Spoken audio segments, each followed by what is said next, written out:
Selamat malam Bella, apa kabar? Selamat malam Bu Erika. Baik, sehat puji Tuhan. Oke, di kesempatan kali ini kan kita mau melakukan coaching kan Bu. Jadi saya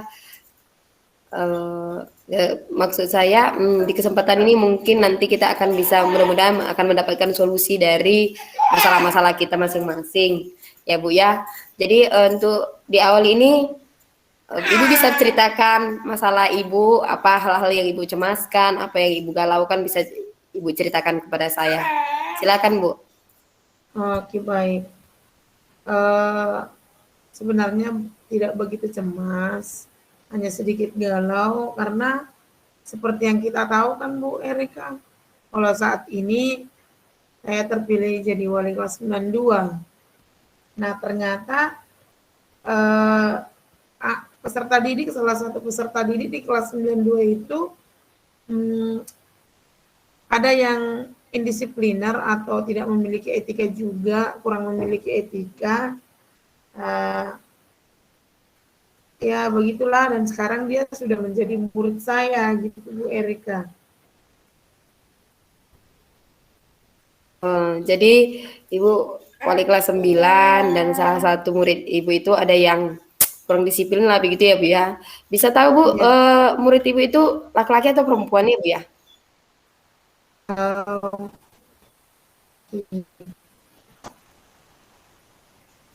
Ya Bu? laki-laki Bu Erika. Oke, oke. Oh, laki-laki ya. Eh, Ibu guru SMP kan ya, laki-laki kelas 9. Dia kurang disiplin mungkin ya. Oke. Bisa di bisa Ibu ceritakan dia disiplinnya seperti apa? Kurang tidak disiplinnya itu seperti apa sih, Bu? Sebenarnya ini kejadiannya di kelas 8 ya Bu ya. Di kelas 8 dia uh, disiplin, disiplin, tapi yang lebih anak-anak sih biasa ya yang disiplin, cuman ini kasusnya berbeda. Dianya lebih tidak kurang kurang memiliki etika atau sopan santun, baik itu dengan temannya ataupun terhadap Bu, sabar ya Bu guru. ya. Tadi sikap tidak disiplinnya itu seperti apa ya Bu? Bisa dilanjut Bu? Ya kalau tidak disiplinnya memang tidak terlalu, tadi pun sudah saya katakan tidak terlalu karena anak-anak indisipliner itu banyak ya, tapi ini kasus yang lebih kita etika atau sopan santun anak, baik itu terhadap guru atau terhadap teman-temannya gitu. Itu kan kita Hmm. hadapi pada saat kelas 8. Nah sekarang saya sudah wali kelas 6, wali kelasnya nih kan, ya otomatis saya punya beban mental juga untuk menghadapi itu seperti itu. Oke, oke, Bu. Jadi ada rasa khawatir sama Ibu ya di kelas 9 ini, jadi wali kelas 9 ini. Jadi oke Bu, jadi dari diskusi kita ini, hal apa sih yang Ibu inginkan kita dapatkan nanti kita sepakati di akhir diskusi kita ini apa yang Ibu inginkan? Tentunya saya ingin anak itu seperti yang sudah kita ketahui, bagaimana dia mencapai sesuatu yang diinginkannya secara bahagia ya, keselamatan yang setinggi-tingginya begitu. Karena eh, kemarin ketika masuk kelas, nah saya ini masuk ke kelas, sebenarnya saya udah dengar nih dari Bapak Ibu guru tentang kelakuan dia di kelas ini. Karena ini kan terhitung beberapa bulan juga ya. Nah, dan dari teman-teman juga kurang nyaman gitu ya. Nah, Iya. dia sering mengganggu temannya pada saat belajar. Nah, terkadang pun ada Bapak Ibu guru, dia mau mengeluarkan kata yang tidak selayaknya untuk diucapkan.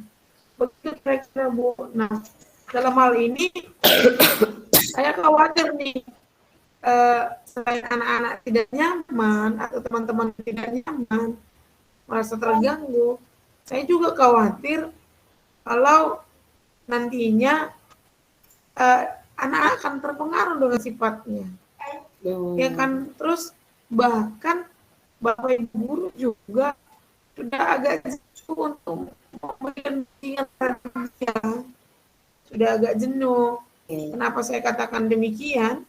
Bapak ibu guru sudah membimbingnya, tapi anak-anak ini, bukan anak namanya si Revo ya, anak ini berulang kali melakukannya juga, seolah-olah tidak begitu memperdulikan gitu loh ya. Gimana nih, itu juga yang saya pikirkan, butuh coaching dari ibu gitu loh. Dia berarti cuek gitu ya, sudah diarahkan, sudah diapakan, berarti nggak peduli gitu ya Bu ya? Bener. Dia sebenarnya pada saat dibimbing, iya Pak, saya kan berubah gitu ya. Nah, setelah kembali ke proses pembelajaran, dia seperti itu juga gitu. Jadi guru pun terkadang berdasarkan laporan bapak ibu guru yang masuk, gimana anak kakak itu, anak ibu itu seperti ini. Jadi begini, ditegur melawan gitu. Lebih tepatnya kelakuannya seperti itu. Gitu Bu Erika. Iya ya Bu ya. Jadi dari cerita-cerita guru yang lainnya sama saja gitu ya Bu ya. Jadi Ibu rasa khawatirnya semakin besar karena takut tidak ada perubahan. Jadi akhirnya yang terpengaruh teman-temannya gitu ya. Jadi banyak. Benar. Jadi efeknya ke teman-temannya. Jadi ikut-ikutan seperti dia begitu ya Bu ya. Ya benar sekali. Karena kan di kelas 8 itu sudah ada bimbingan bersama BP, wali kelas, orang tua, anak tersebut, dan itu sudah disetujui oleh kepala sekolah. Dengan perjanjian dia tidak akan mengulanginya lagi begitu. Tapi ternyata di kelas 9 itu muncul lagi begitu. Iya ya. Jadi dari semua yang Ibu ceritakan itu sifat-sifatnya itu, sikap-sikapnya itu hal apa sebenarnya yang Ibu inginkan dari dia? Seperti apa sikap yang Ibu inginkan dari dia, dari anak itu, Bu?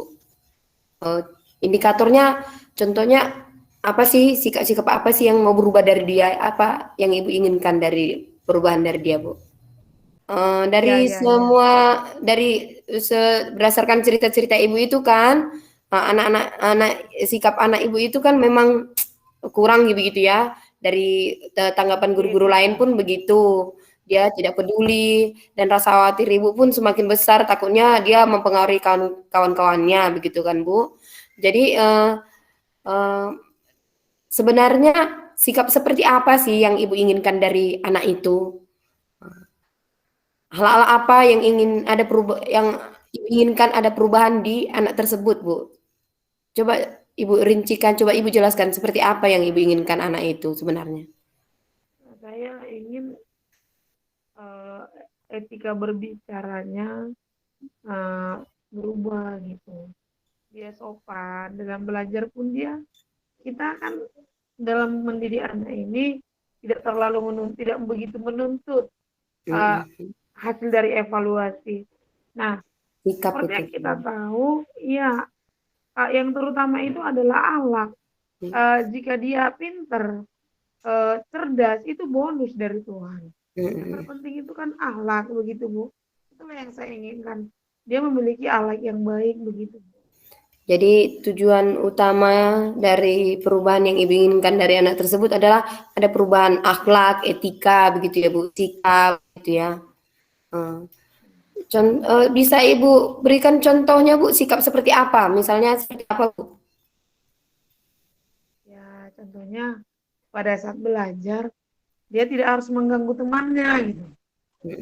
Ketika guru menasihati, contoh nih, seperti di sekolah kita ini kan anak-anak memang harus berpakaian sopan, rapi Ya, begitu kan. Nah, contohnya Revo masukkan bajunya. Nah, eh, kalau memang dia ya sikap yang saya inginkan, ya, ya Bu, saya masukkan Bu. Ah, gitu. Jangan nantilah Bu. Ah, gitu. maunya dari apa yang diucapkan guru responnya baik begitu ya Bu ya? Ya, Andai pun mungkin tidak langsung dimasukkan, tetapi dia sopan ketika menanggapi Menjawab ya? guru atau iya teman-temannya juga begitu. Oke oke Bu, apa ada sikap-sikap yang lain Bu, yang lebih spesifik, yang penting, yang perlu dirubah saat ini dari anak itu Bu? Ada perubahannya? Kalau kalau saya sih berpikir terutama itu etika dan akhlak gitu. Kalau dalam ilmu pengetahuan, ketika anak sudah beretika, berakhlak, ilmu pengetahuan itu pasti dapat diraih secara bahagia.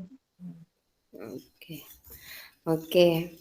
Jadi Bu, dari hal-hal yang Ibu inginkan perubahan itu ada di anak tersebut, sejauh ini apa saja yang sudah Ibu lakukan untuk melakukan perubahan itu? Atau cara-cara apa yang Ibu sudah terapkan sama si anak tersebut agar ada perubahan sikapnya, Bu? Sebenarnya karena ini baru di kelas 9 ya, eh, saya paling hanya menasehatinya, Mhm, memanggil dia. Namun saat ini saya rasa saya perlu menciptakan keyakinan kelas yang baru di kelas di mana saya wali kelas itu tadi ya di 92. Saya ingin menerapkan menciptakan saya bersama anak-anak ingin menciptakan keyakinan kelas yang baru. Sepertinya Bu, contoh menghargai diri sendiri dan orang lain. Seperti itu. Bunyinya ya, kira-kira seperti itu. Nah, ketika keyakinan kelas itu ada kan udah disepakati nih, udah ditandatangani bersama, otomatis mhm. harus komitmen dan konsekuen untuk menjalankannya begitu kan Bu. Iya Nah, iya iya. setelah itu saya ingin juga berkolaborasi dengan rekan-rekan guru ya, Mhm mhm. BP yang ini yang akan saya lakukan ya. Nah, Iya iya. supaya perubahan itu cepat gitu. Atau perubahan itu sesuai target gitu ya. Karena tentunya saya konsultasi juga atau minta izin dari kepala sekolah untuk memanggil orang tua siswa dan siswa tersebut. Tepatnya seperti yang sudah kita pahami, saya ingin ini loh Bu, menggunakan praktek segitiga restitusi. Itu rencana Oh, saya untuk saat ini. Nah, iya iya. mengadakan praktek segitiga restitusi pada saat bimbingan anak ini bersama dengan orang tua. Nah, di situ juga saya ingin merencanakan uh, saya atau bersama guru sesuai dengan kolaborasi tadi memiliki posisi kontrol sebagai manajer terhadap siswa. Itu kira-kira Mhm. Bu rencana yang akan saya laksanakan ya. Dengan berpikir seperti itu kayaknya saya lebih semangat sih untuk uh, membimbing anak ini supaya bisa berubah. Gitu Bu Erika yang mau saya Oke Bu, lakukan. dari rencana-rencana Ibu itu, apa sih dalam waktu dekat ini yang bisa dikerjakan Bu? Yang bisa Iya langsung benar. dikerjakan begitu? Seperti tadi yang sudah saya katakan Bu, eh, rencananya yang pertama ya, Mhm, eh, saya bersama peserta didik di kelas 92 itu membuat keyakinan kelas yang baru, di mana keyakinan kelas itu tercipta dari mereka masing-masing nih kan. Namun kita mhm. rangkum bersama supaya kalimatnya lebih mudah dipahami ya. Iya. Nah, kemudian saya juga berkolaborasi dengan guru Mmm, ataupun BP dan juga meminta izin kepada kepala sekolah untuk melayangkan surat panggilan agar orang tua juga ikut andil dalam kasus anak ini karena apapun ceritanya ketika anak uh, tidak memiliki aku tahu kurang memiliki etika, orang tua harus tahu gitu supaya di mm, rumah juga bisa dibimbing. Kemudian uh, akan membimbing anak ini dengan posisi sebagai manajer. Mungkin selama ini terkadang sebagai guru kita membuat posisi membuat rasa bersalah atau penghukum. penghukum, Mungkin anak-anak ini mm, kesal sama kita ya. Mungkin belum mm, tepat bagaimana cara membimbing. Nah, mm, berdasarkan hal ini, dengan hal yang kita pelajari juga ya, uh, ya saya dan rekan guru akan berkolaborasi untuk membimbing anak ini dengan posisi sebagai manajer Bu. Dalam minggu ini itu akan saya kerjakan. Nah mungkin setelah selesai membuat keyakinan kelas, nah udah minta izin dari kepala sekolah, mungkin di hari Rabu atau Kamis saya akan melayangkan surat panggilan. mm. Kira-kira yang mau saya lakukan. Oke Bu, sepertinya sudah terencana dengan baik ya Bu ya. Jadi mungkin yang paling awal dilakukan itu membuat keyakinan kelas ya Bu ya. Jadi keyakinan kelas, dan kalau ada siswa atau anak tersebut yang tadi yang bermasalah tadi melakukan pelanggaran dari keyakinan kelas, Ibu menanggapinya dengan mengatasinya dengan segitiga restitusi begitu ya Bu ya. Uh, Oke, semoga rencana Ibu ini bisa jalan lancar ya Bu ya. Semoga ada perubahan terhadap anak tersebut. Uh, Semoga Ibu tidak rasa khawatirnya pun berkurang ya. Mudah-mudahan rencana-rencana Ibu ini bisa terlaksana dengan baik. Oke Bu, dari percakapan kita sejauh ini, apa sih yang sudah Ibu dapatkan dari percakapan kita ini, Bu? Saya merasa saya jadi lebih bersemangat gitu ya. Tadinya memang saya begitu Oke. atau bagaimana, tapi ketika Ibu melakukan coaching terhadap saya menjadi terbuka pikiran saya. Oh begini ya, oh begini, begitu contohnya Hmm. melakukan praktek segitiga restitusi, melakukan posisi Iya. kontrol sebagai manajer, dan membuat rencana-rencana yang terprogram seperti uh, prakarsa perubahan begitu loh. Iya, iya, iya. Oke, mudah-mudahan dari percakapan kita ini, apa yang sudah Ibu rencanakan bisa membantu mengatasi rasa gelisah Ibu, bisa mengatasi masalah dengan anak yang tersebut tadi, bisa ada perubahan ya Bu ya, meskipun tidak banyak, pasti yang kita harapkan pasti ada perubahan. Oke, terima kasih Bu Elda sudah mau berbagi Atas cerita. coachingannya Bu. Terima kasih Bu. Selamat malam Bu. Selamat malam, semoga berhasil Bu. Terima kasih. Oke, selamat malam Bu Erika. Apa Selamat malam kabarnya? Bu Elda. Iya, ini kita berbagi ya, Bu Erika. Pada kesempatan ini, kira-kira nih apa yang mau dibicarakan dengan saya nih? Oke, terima kasih Bu sudah mau melakukan coaching dengan saya. Sebenarnya ini masalahnya masalah apa ya dibilang ya? Masalah yang seperti apa ya, dia berhubungan gitu, kontinu gitu kan Bu ya. Saya sudah 10 tahun mengajar ya, saya guru matematika. Jadi kan Bu, saya melihat tahun ke tahun minat belajar siswa itu turun loh Bu. Tidak ada kenaikan, turun, makin tahun ke tahun turun. Jadi saya bingung. Ini mungkin saya berpikir begini Bu. Mungkin karena akibat pandemi kemarin udah 2 tahun nggak tatap muka kan, oke lah. Tapi ini sudah mulai tatap muka kembali, seperti semangatnya belum belum naik gitu Bu. Jadi seperti saya lihat itu minat belajar siswa itu, dan mungkin bukan saya saja, banyak juga guru-guru yang lain mengeluh hal yang sama seperti saya. apa itu akibat pandemi saya kurang tahu juga ya.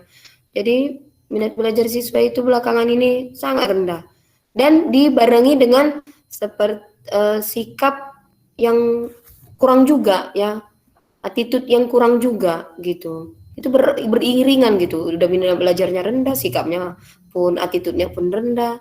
Jadi saya merasa khawatir itu.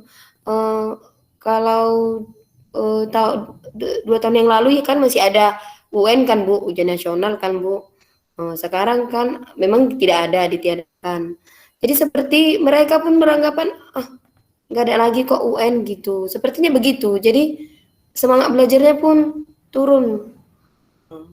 Jadi yang saya khawatirkan nanti makin tahun kayak mana nanti nih anak-anak murid ini. Khususnya pelajaran matematika, Bu. Ya, Bu. Khususnya pelajaran matematika. Saya terakhir itu di tahun 2019 sebelum pandemi itu. Sebelum pandemi, puji Tuhan saya bisa mengantarkan anak saya PSN sampai ke tingkat provinsi. Tapi ke depan ini tidak ada lagi. Saya melihat sangat jauh, tidak semangat, sangat jauh Bu. Ya, ya. Jadi itu yang membuat saya khawatir Bu. Bagaimana ke depannya? Apa tidak ada lagi calon-calon murid yang menyukai pelajaran matematika khususnya untuk pelajaran saya ya Bu ya. Begitu Bu. Oke, oke, baik. Kira-kira nih ya, hal apa yang ingin Ibu dapatkan ketika kita selesai mengadakan coachingan ini di hari percakapan kita ini, Bu?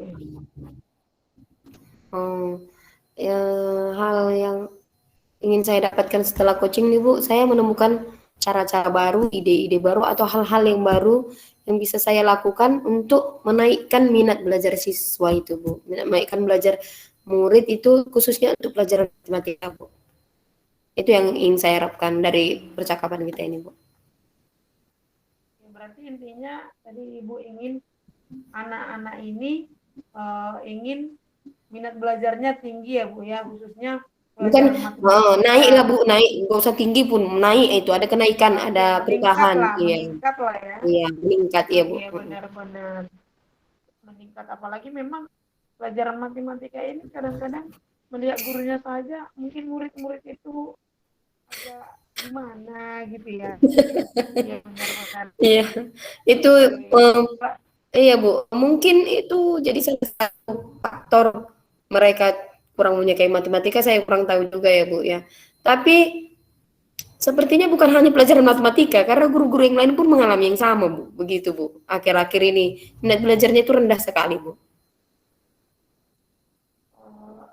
seperti yang Ibu mengatakan seperti itu, dasarnya apa? Atau apakah anak-anak hanya minat belajar di matematika yang kurang? Begitu. Dari mana Ibu bisa mengatakan Dari minat belajar di guru-guru lain, bidang studi lain juga menurun begitu Bu? iya dari pengamatan saya Bu, Bu Elinar, begini Bu, dari hasil pengamatan saya kan Bu, minat belajar siswa itu kalau khusus saya bisa khusus mengamati karena pelajaran matematika ya, itu memang rendah. Tapi berdasarkan cerita-cerita guru yang lain juga begitu Bu, responnya itu rendah. Contohnya dilihat dari respon mereka waktu mengerjakan tugas gitu. Contohnya ada tugas diberikan, lebih banyak yang tidak mengerjakan daripada yang mengerjakan begitu Bu. Jadi sepertinya masalah yang saya hadapi bukan saya saja menghadapi itu, banyak guru menghadapi seperti itu Bu. Itu. Oke, oke. Coba bisakah Ibu jelaskan bagaimana tanda-tanda indikator murid yang minat belajar tinggi? Apa Ibu bisa katakan tinggi? Bagaimana kira-kira indikatornya begitu Bu? Ulangi Bu, coba ulangi Bu, terputus Bu. Oke, coba sekarang bisa Ibu jelaskan bagaimana sih tanda-tanda atau indikator murid yang minat belajarnya tinggi Bu? Oh, ya, yang menurut saya minat belajar itu bisa dinilai tinggi atau ada lah gitu ya, tidak rendah begitu ya. Dia mengerjakan tugas yang diberikan gurunya, itu satu. Kedua, waktu dalam proses pembelajaran, Bu. Waktu dalam proses pelajaran dia antusias begitu, ya. Ada yang kurang mengerti ditanya, jadi tidak diam. Kalau dia murid kan saya bingung, ini mengerti atau tidak, begitu kan, dua pilihannya. Jadi kalau dia bertanya, oh berarti dia tidak mengerti. Berarti ada dia menangkap apa yang saya ajarkan meskipun tidak mengerti, berarti ada responnya terhadap apa yang disampaikan gurunya. Baru kemudian hasil belajarnya, Bu. Dari hasil belajar pun kalau minatnya ada, pasti hasil belajarnya pun tunjukkan hasil belajarnya pun baik, Bu. Nilai-nilainya baik, begitu. Itulah indikator menunjukkan bahwa minat belajar siswa itu ada atau tinggi gitu, Bu. Begitu, Bu. Apakah di semua materi atau di semua bab minat belajar anak-anak itu atau peserta didik itu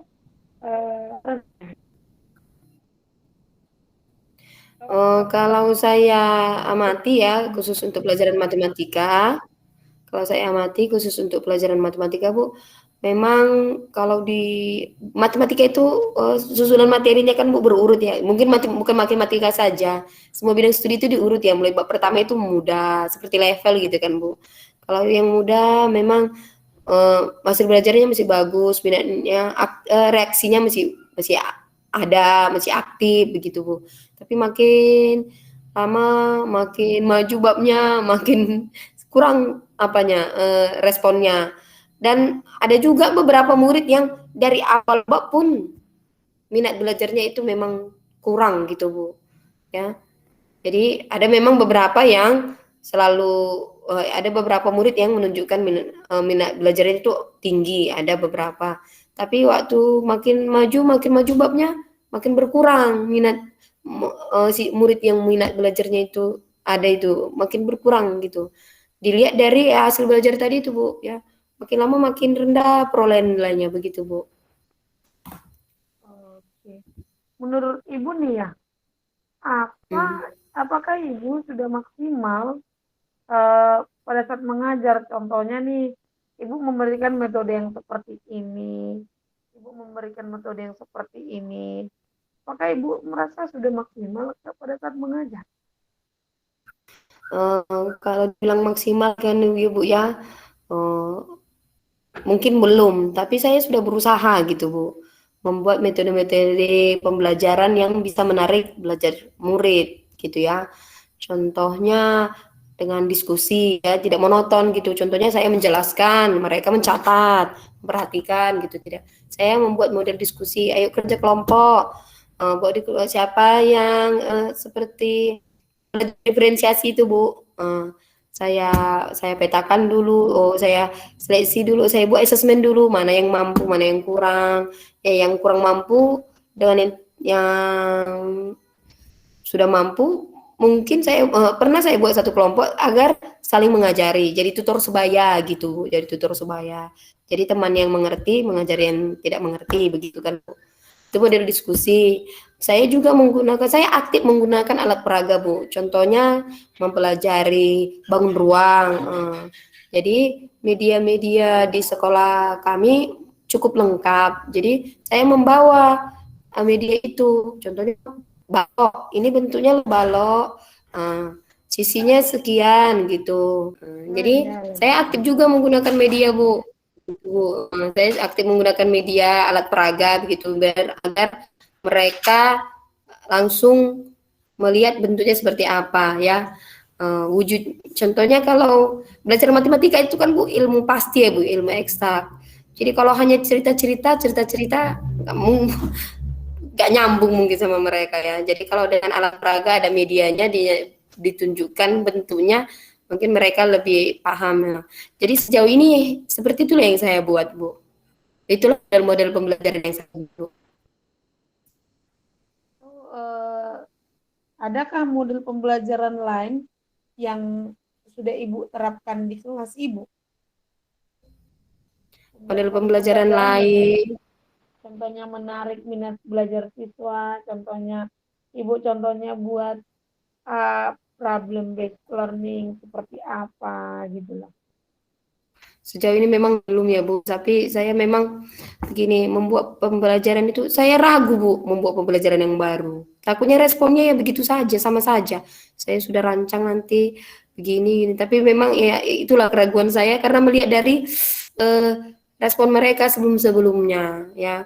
Jadi semangat saya kurang mengeksplor pembelajaran yang baru karena ya respon mereka selalu begitu karena sudah seperti yang saya buat tadi Bu, media diskusi sudah, dengan alat peraga sudah, begitu Bu. Jadi memang yang sejauh ini itulah usaha yang saya lakukan Bu. Selain itu, baik Bu Erika. Nah, itu saya mau tanya Ya lagi, Bu, ya Bu. adakah model lain, ya, model pembelajaran lain atau cara lain yang menuntut Ibu bisa menarik minat belajar murid Ibu itu, gitu. Ya begini Bu, saya sempat berpikir memang bagaimana ya kalau ini saya terapkan begitu. Jadi kan Bu saya contohnya saya ambil satu kelas ya Bu ya, di kelas 7 ya Bu ya. Eee, di kelas 7 itu kami sedang mempelajari tentang aritmatika sosial Bu. Aritmatika sosial itu tentang untung rugi ya, baru harga jual, harga beli. Bagaimana ya jika saya rancang pembelajaran ini seperti seperti kehidupan nyata gitu Bu. Ada yang jualan, ada yang beli begitu. Jadi yang jualan itu bagaimana membuat harganya agar mereka dapat untung gitu. Baru yang beli memilih barang yang dibelinya yang sesuai kan ada kami juga belajar ada juga di situ diskon Bu, diskon ya, diskon potongan harga. Jadi mungkin saya akan merancang pembelajaran itu seperti eh, pasar gitu Bu, pasar atau swalayan gitu Bu. Ya, ada interaksi jual beli di situ, Bu. Jadi sekalian mempelajari harga jual beli, mempelajari diskon, untung rugi gitu, Bu. Itulah yang mungkin saya akan terapkan nanti di kelas 7, Bu. Mudah-mudahan ya minat belajar murid itu bisa meningkat, Bu, dengan begitu saya buat. Halo, Bu. Sudah menceritakan minat belajar model yang akan Ibu buat untuk menarik minat belajar siswa, bukan? Nah, Iya, Bu, iya, Bu. kira-kira nih kapan bisa Ibu menggunakan model tersebut di kelas Ibu? Eh, kalau sesuai jadwal pelajaran memang minggu depan saya pelajaran matematika di kelas 7 Bu. Tapi seperti agar pelaksanaan model pembelajaran itu berjalan lancar ya saya harus menyusun dulu Bu RPP-nya Bu, menyusun dulu lengkap eh, rencana pembelajaran itu eh, setiap kegiatannya Bu, kegiatan awal, kegiatan inti dan kegiatan penutup dan bagaimana nanti skenario-nya Bu. Saya susun dulu baru mungkin baru minggu depan pas masuk di kelas 7 bisa saya laksanakan Bu. Dalam waktu ini saya menyusun RPP-nya dulu Bu, dalam waktu dekat. Oke, oke. Sejauh ini dari percakapan kita ya, apa saja yang sudah Ibu dapatkan kira-kira? Sejauh ini Bu, yang dari percakapan kita saya bisa sharing apa masalah saya dan saya bisa menemukan ide ya, ide baru hal apa yang saya lakukan nanti agar minat belajar siswa khususnya pelajaran matematika itu bisa meningkat. Jadi Bu Erika ini harus semangat ya. Iya Bu, mudah-mudahan. Kira-kira Iya Bu, ya Bu. itu Ibu akan laksanakan minggu ini ya. Iya untuk di Nah, awalnya saya bagaimana nih? buat RPP-nya dulu Bu. Bagaimana nih nanti kita mau melihat hasilnya? Ya Bu. Kira-kira bagaimana nih kita mau melihat hasilnya? Kira-kira seperti apa begitu? Ibu melakukan model yang Ibu rencanakan, Ibu sudah akan melakukan minggu ini. Kira-kira hasilnya nanti dengan cara apa bisa kita lihat begitu Bu Erika? Mungkin kan Bu, minat belajar siswa itu bisa nampak hasilnya begitu, ada peningkatan dari reaksinya Bu, dari reaksinya, antusiasnya, bagaimana responnya, bagaimana dia, kan tadi rencananya Bu saya buat seperti kegiatan di pasar atau di swalayan Bu ada jual beli. Bersemangatkah dia menggunakan melaksanakan pembelajaran itu yang sudah saya susun itu, baru kemudian bisakah dia merefleksikan kembali apa yang sudah dipelajari begitu Bu, atau dan yang terakhir mungkin Bu dari hasil belajarnya Bu, saya lihat nanti dari hasil belajarnya apakah ada kenaikan, berarti model pembelajaran yang saya terapkan itu bisa sukses meningkatkan minat belajar siswa Bu. Oke, baik Bu Erika. Semoga berhasil ya Bu Erika ya. Oke Bu, ya Bu. Saya harus semangat Bu. Ya semangat selalu, Ya jangan Bu. dibilang jenuh begitu. Kita kan Iya Bu. harus memang mengetahui bagaimana kebutuhan murid begitu. Iya Bu Bagaimana ya. menghadapi murid begitu. Harus selalu Bu Erika untuk mencerdaskan anak bangsa kita ini. Oke Bu, iya Bu. Semangat Bu. Oke, semangat. Terima kasih Bu. Terima kasih. Bu ada ya? Udah Pak. Udah Bu. Selesai ya? Udah Pak. Kami dua udah selesai Pak. Oke. Ya, baik. Saya tutup ya rekamannya. Kemudian Ibu Eda dan Bu Reka melanjutkan membuat apa? Membuat refleksi yang kemarin itu. Kalau sudah selesai ya, kemarin sudah. Kalau ada lagi disempurnakan. Oke Pak. Disempurnakan. Ya. Nah, baik, saya tutup dulu. Terima kasih Pak Dede. Ya, sama-sama. Terima kasih. Sama-sama.